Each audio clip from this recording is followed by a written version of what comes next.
Hey family, happy Saturday. Happy Saturday.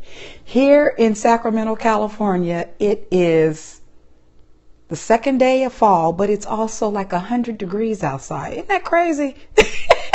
That's just absolutely crazy balls to me. You know what I'm saying? I'm like, it's supposed to be fall. Anyway, welcome to California. That's how it is sometimes. So thank you for joining. You got the notification. You guys came on in to see your girl, see what's going on, and I appreciate you. For those of you who don't know me, I am Darissa. I am your perception coach. I help you see your life through God's eyes. It's a wonderful view. It's a wonderful view. And so today we are getting ready to do what we call the word of the day. And if you've never sat in on the word of the day, it's a little different from most. We use the word of the day as a perception exercise. And what I mean by that is this is something that we do daily, because this is episode 266. We started on New Year's Day, so we've been here every single day, sometimes in the evening, but or late at night. But we've gotten them all in. So I'm very thankful for that. But what we do is we use simple words. What I do is I grab a word blindly from this glass. Okay, from this glass. And when I do that, what I hope to do is to show you how you can take something as simple as a simple word. They're not complicated words, words we use every day. But sometimes those words might have negative emotions or definitions to them. And so what we do is we want to practice changing our perception of the word, because there's always another way of looking at things. And what we'd like to do is look at things through God's eyes. So we figure if we can practice this thing on little words. Thank you for joining. I appreciate you. Please tweet out or share this broadcast. I appreciate it. If we can do that every day and practice with small words, then the goal is to apply it to our life when bigger things happen. Okay, like the car won't start, you lose your job, you lose a loved one. How do you look at that? Because your perception, or the way you see things, the way you view things, is going to dictate how you take this journey called life, how you approach it, how you interact with people, how you see yourself, So that's basically what this exercise is about. If you change your perception, you will change your world. You really will. Your whole life will change because you'll see it differently. And when you see it through the truth, thank you for joining. When you see it through the truth, when you see it through the word, when you see it through God's eyes, which tells you who you really are, what you're capable of doing, based on how he created you and why he created you and what life is really about, okay, then life becomes so sweet. It becomes so sweet. When the Lord gave me this, when he showed me this a little early in my life, even through some of the tragedy that has happened, it was, I know the enemy meant it to be to take me out, to harm me, to send me to a cuckoo place. You know what I'm saying? It had the potential of doing that. And life went on, and God showed me some things. So my mission in life is to help you learn what I learned, to get you to that place where it's not so easy for the enemy to knock you off your game. He can't just come at you any old kind of way. You understand what I'm saying? And even when he does, because that's what he does, you just kind of look at him like, okay, really? Is that all you got? That's how I want you to see this thing called life. Don't let it scare you. Don't let it take you to a place where it's too difficult, it seems, to crawl out, or like you've been forgotten, or that you're unloved or unlovable, and that you've been forgotten about, because nothing could be further from the truth. That is not the truth. Trust me. So let's go ahead and let's get on with this beautiful thing that we call the word of the day. Okay, I'm going to choose a word. I'm going to pick from this glass, and I'm going to share it with you. So then I'll share my thoughts on what the word is. And then after I do that, we can have a conversation. You can tell me, just write in the chat what you think about the word. And let's see here. Okay, and I wrote on the back. So the word is start. That is our, see if you can see that. There we go. That's better. Hey, Deborah, there's my sister. You're just in time. I just pulled the word. The word is start. And this word was given to this. It's been in here for a while because I asked for suggestions for words. You can go on Facebook to the Embrace Formula. That's the page, the Embrace Formula. And you can send me a message, or you can just post it on the page if you want to suggest some words for me to put in that glass. And so Paulette suggested this word back on March the 18th. So it's been in there for a while. So anyway, we pulled your word today, Paulette. So yeah, start. Let's see. Hey, Julie, thank you for joining. The word is start. So when I think of this word, the first thing that popped in my head is, sometimes it's hard to start new things. Sometimes it's hard to start, period, whether it's new or not. And so when you have trouble starting things, that can be what we call procrastination. How many of us are guilty of that? Procrastination, that can be a tricky little thing. There are those rare times, I am sure, that to procrastinate is probably, that you are hilarious. Yeah, it can probably be a good thing. Maybe in rare instances, but say for instance, you procrastinate when you cross the street, because you need to stop, take your time, assess the situation, look both ways, and then cross. So there are times when I'm sure that whole procrastination might be, hey there, it might be good, But the majority of the time when we think of the word, start, we think, okay, we'll start what? Or we think of when, how, why, start a new job. We go back to school. So we're starting all over. Oh, how about that? Having a baby at 42. You're starting all over. I ain't calling no names now. So, there are times when we just put things off. Oh my goodness, spring cleaning. How many times? Yeah, 39. Okay, I'm right behind you. Because, I'm 53. This is what I'm saying. I had Kylie when I was 33. Let me see, 33? Yeah, something like that. 33, 34 years old. Yeah. No, I wasn't. I take that back. I was close to 35. Yeah. So, yard work, that's a good example. And but that cleaning that closet thing, cleaning the garage, you're like, okay, I'm going to start. Okay, it's supposed to be spring cleaning. It's Christmas and you still haven't. Christmas of the next year. You still haven't started, so that starting thing can be a little traumatic for some people, but let's think about, I think about the word procrastination. That just keeps popping in my head. Thank you, Lord. And so, what does the word say about procrastination? I know we shouldn't. The word says that we should be quick to forgive, for instance. So we should start that. If there is something or someone has offended us, we should start immediately forgiving them. We shouldn't have that thing harbor in our heart for no amount of time, because while you're doing that, the enemy's using his most popular piece of ammunition, which is that power of suggestion. So even though the person maybe have said A to you, 3 little words, he gets to talking in your ear, and in your mind you've conjured up this whole scenario of what they really meant, and going down the road with it. You need to start forgiving immediately, even if they don't ask for forgiveness. Another thing that I think we should start doing, we should think of it, number one, as a positive thing. When we have the opportunity to start something new, to start something fresh, be it a relationship, be it a friendship, be it a new job, starting new things is such a blessing. It's such a blessing. And so maybe we should stop looking at it with dragging our feet. Hey there, 1953 Kadir. Thank you so much. I love the name Kadir. I love that. And so my kids' names, all of them start with K. So I love K names. So I think we should really change our perception of that word start. Sometimes starting can be a scary thing. It can really be a scary thing.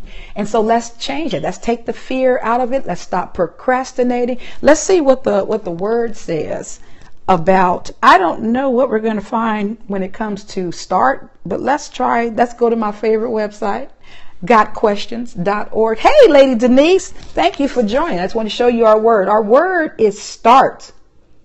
That is our word today. And Paulette suggested this word back on March the 18th. Thank you for joining. Thank you for sharing with your followers and all that good stuff. So this is what we're going to do.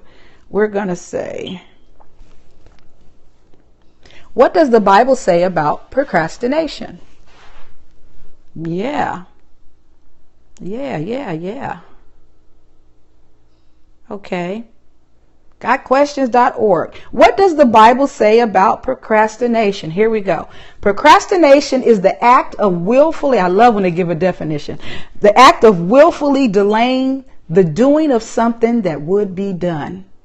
And in some people, it is a habitual way of handling any task. Okay, again, who's guilty of that? Thank you for coming back, sis. I see you. And you know, and which is I just read the definition. So in some people, it's a habitual way of handling any task. How many of us just put off the inevitable? We do. Like that. That's what we're talking about, right?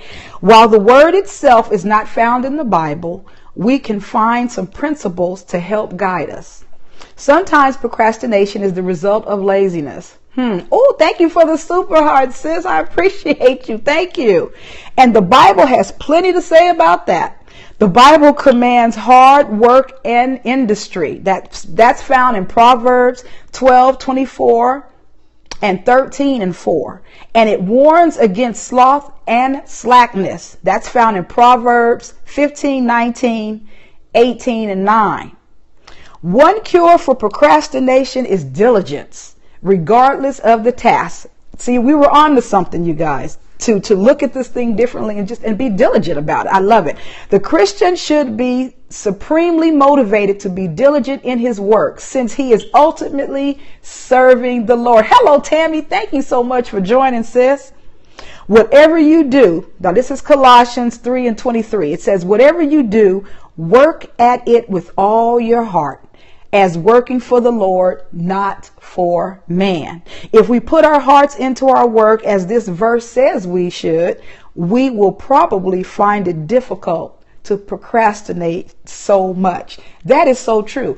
So even there, aren't they confirming the notion that if you change your perception, if you look at this thing as, I'm not doing this for man, I'm not even doing it for me, I'm doing it for the glory of God, doesn't that kind of change your motivation to get it done, to start, to not drag your feet, to not put it off, to start? Going back to our word of the day, amen. You know, so isn't it different? It's kind of, even when you go here on your earthly job, don't you work a little different when you know the boss is near? I'm just saying, let's just be real. Let's talk. We all family. I'm just saying, you do a little more, you're a little extra that day. When you know he or she gonna be lurking around, you know, looking over your shoulder. Oh, you on your best. Come on.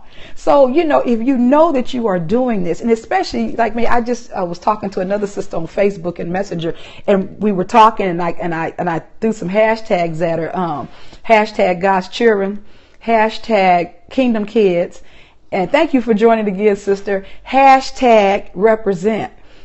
I'm trying to represent my Father every day of my life. Every time I open my mouth, every time I walk out, every time I do whatever, I'm representing. Does that mean I need to be perfect? No, he don't even expect me to be perfect. But I want people to see me and say, oh, that's one of his kids.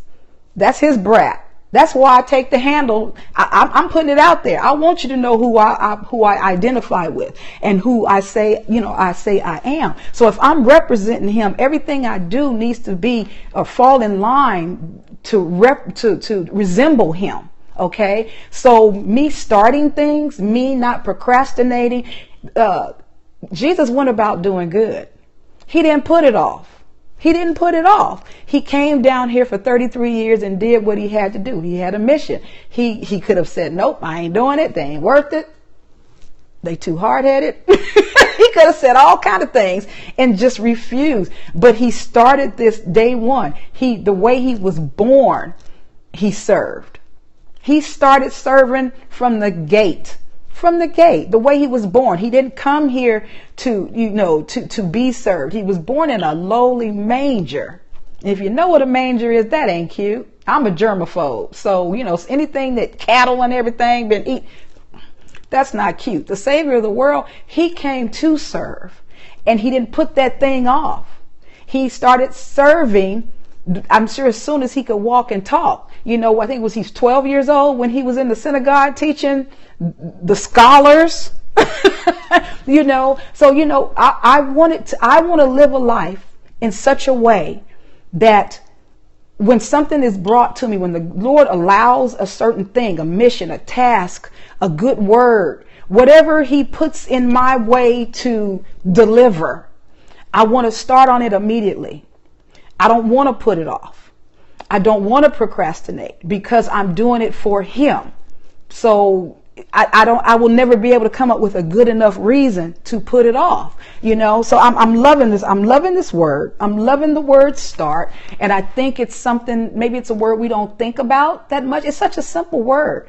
If we never start, then we'll never quite finish. And I think a good start determines the ending, the outcome.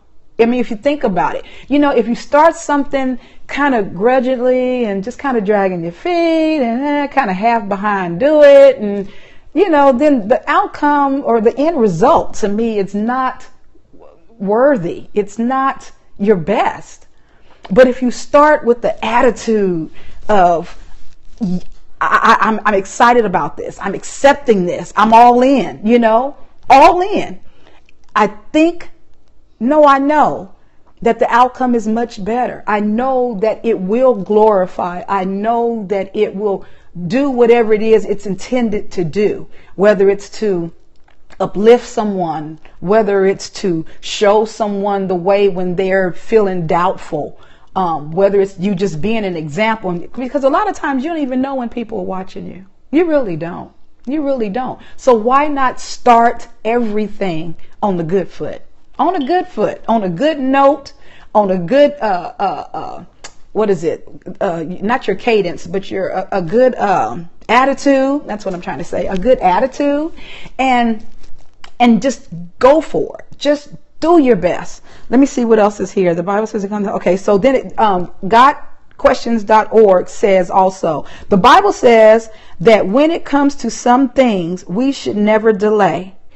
Jesus taught that reconciling with an offended brother should be done immediately upon our remembrance of the situation. Matthew 5:23 and 24. Thank you. See that, because that was on my spirit, because I had to do this just yesterday. Someone's words had the intention, they had not the intention, because they didn't intend to do it. So let me change that. That's not what I'm trying to say. It had the potential. That's the word I'm looking for. It had the potential to offend me. And thank you, Lord, for having my prayer time earlier. So my mind was in a certain space. When it happened, the carnal Darissa, not Carnell, not my last name, but the carnal, like the carnal man, the carnal me immediately quickened to that thing. I could feel it. I could feel myself rise up. And immediately Spirit talked to me and said, sit down, slow your roll. And I'm so thankful for that. I'm so thankful that in this particular case, I procrastinated in being offended. Because Lord is my witness, within a minute or two, the next thing that came out of that person's mouth let me know that I would have totally jumped the gun, would have totally misjudged that whole thing, and just put my foot in my mouth, offended that person for no reason, and it just would have been a big mess. So I'm thankful to God for the ability to forgive some things intended to hurt me in any way, So I'm glad procrastination took place yesterday, but to remember to be quick to start to forgive immediately, whether the person intended to do it or not. We should be in the mindset of always forgiving, because that's exactly what our Heavenly Father does for us. And sometimes we so silly, we walking around here, we don't even know we've done things against the Spirit and we've offended, because we just being ourselves. And of course, we all that, and we think we're always right. He's forgiven us all the time. He forgives us all the time. So we need to get into the practice of being more like him. We need to start that like today. So that was Matthew 5:23 and 24. He also said to settle matters quickly with our adversaries. This is verse 25. However distasteful it may be to pursue peace with an enemy, we must avoid stalling. Let me start right away. Similarly, we are instructed, do not let the sun go down while you are still angry. That's in Ephesians 4 and 26. That's beautiful. I love that. Dealing appropriately with our anger is a matter of great importance, and we must not put it off until tomorrow, which will give the devil a foothold. That's verse 27. That foothold means you giving him the edge. You giving him the edge. You don't let him get in there just a little too long. It's like the stopper. You put a door stopper in. Now the door can't close because it's got that thing so anybody can come in. Because the door's still open. You are giving him pretty much an open door to just come in and take control, like what almost happened yesterday. I could have sat there and given him a foothold because I'm just all up in my feelings thinking this girl said something, and that wasn't even the case. That wasn't the case. It was so clearly not the case, and so I marvel at that. I replay that in my head. It's like, wow. But it was a lesson. It was a life lesson, because you have to know your enemy. Remember, we've talked about this before. Thank you so much for retweeting, Deb. We talked about this before, knowing your enemy. So I know how he can, manipulate situations and then use the power of suggestion in your ear to get you to thinking one thing, and it ain't even what your eyes see. Your perception is all off kilter. It's just off.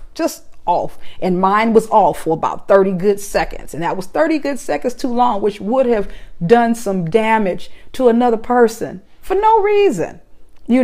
So, we have to be mindful to stay into the mindset of being like him. And one of the things that he always did, Jesus always forgave. He always does forgive. Yes, been there. Yeah, you can jump the gun and it's like, oh, let me just pull this boot out my mouth. My foot, that's the whole foot.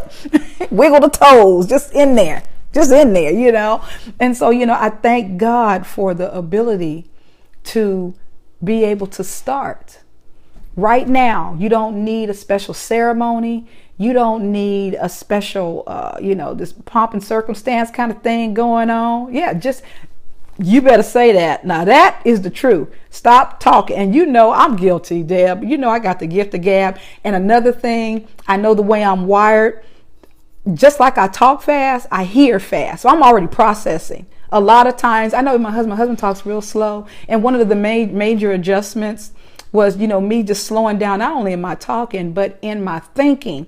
Because I'm going to be honest with you. Yes, we are. Okay, you too. Because like he's talking, girl, I'm 25 paragraphs ahead. I already know what you're going to say. It's like, really? I love you. But it took some adjustment for me to just chill and let you say what you got. Let me let you say it in your words. Yeah, that. Because my mind is constantly going. I'm just wired that way. I really am. But I've had to start slowing down, especially in that area, because it's just not fair. It's just not fair to other folks. Exactly. Or at least be more, I guess because I'm so colorful when I talk, and it's like, I don't know, I think maybe I can get bored easy. I don't know what it is. I don't know what the problem is. Maybe I need therapy. I don't know. I just know everything is hyper mode. It's warp speed with me. Even my thinking. It's just, all the time. So I don't know. Who knows? Who knows? But I think we should make it our business. Be intentional. Be deliberate in starting. Yeah, just wiring. Exactly. Yeah, that's how I'm wired. And I've been like that since I was a little girl, as far back as I can remember. I think I've just sharpened the skills a bit. Maybe I used to speak at 25 miles an hour. I'm a cool 65 miles an hour now. I've had time to sharpen that thing.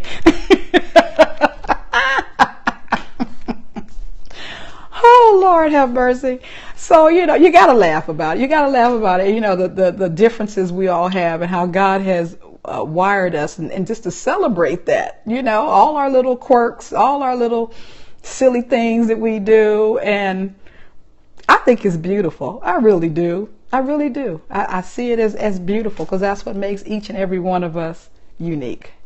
I process slowly but talk fast once I figure, okay, I'm just fast all over the place. Just call me Road, as in runner. I'm just saying. I'm just saying. So, I'm thankful for new starts. I'm thankful that we always have an opportunity to start and to start again and to start again. He never runs out of chances to give us to start all over. So it's a beautiful thing. It's a beautiful thing to be able to, just find yourself in what Christ has wired you to do and what He's taught us to do. And when you find examples of Him showing us and teaching us in the Word and by His example, it's a beautiful thing, because He left such a beautiful road map, for us. We just need to take the time to study the map. That's all, and just follow accordingly. It's really not difficult. I think we make it difficult. So I challenge you today to start something, whether it be a project, whether it's exercise, a new routine or something, or to start forgiving. That's a good one, because it's not really for the other person, it's for you. It's really for you. So treat yourself to that, to forgive someone, to start not jumping to conclusions, to start not hearing what you want to hear, and really pay attention to the other person. Start listening. And in some cases, start slowing down just a little bit. Not saying don't be you. Just say, start being appropriate with what you're doing. How about that? So I love y'all. Deb, I love you, sis. I thank you so much for joining. And I love the word of the day. It's Saturday, and it's still early in the day. Hey, Reby, 1974. So thank you so much. I encourage you every day to embrace your life and your purpose, and to cherish your time. And so today we're going to start something new, whether a physical thing or an emotional thing, a relationship thing. Find something to start. Mark this Saturday, what is it, the 23rd, as the day I started, you fill in the blank. Saturday, September the 23rd, today I started. That's what we're going to do. Today, I am going to start my walk. I've been putting it off. I want to do it so bad, because I'm getting ready to start this challenge for everyone who wants to join us. I'll be putting information on it. I'm still trying to get the webinar part of it together, to do a full cleanse, a 10-day cleanse. I've done this before. I don't know if you're familiar with J.J. Smith. I am a green smoothie leader trained by Miss J.J. herself. I am featured in her 4th book, her New York bestseller, Green Smoothies for Life. And so I'm putting together a cleanse that I want everyone to do, because we all need to eat healthy. Some of you know my husband is recuperating from a heart attack. Tomorrow will be 4 weeks, and he's doing fabulous. Sometimes you just got to get a little scared to get right, but he's been doing such a wonderful job. It's just at this rate, they'll probably take him off of insulin, because every day is a beautiful opportunity for God to just show him some things and to use him for some things. And I just marvel at God and his mercy, his grace, and his favor. And so I want to share that with you because we all need, especially as caregivers, we need to take care of ourselves, because if we get down and sick, there's no way we can help others. So anyway, I'll be starting that thing, and I'd like for you all to join me. I'll fill you in on that as soon as I get it together. Of course, I'll be announcing it here on Periscope, Instagram, Twitter, and Facebook, all my channels on Facebook. So, today God woke us up, giving us another chance to get it right. Y'all don't blow it. Use this day to start something new. Okay? Love y'all. I love you, sis. And anything you can do about it. Really not. Be blessed, y'all.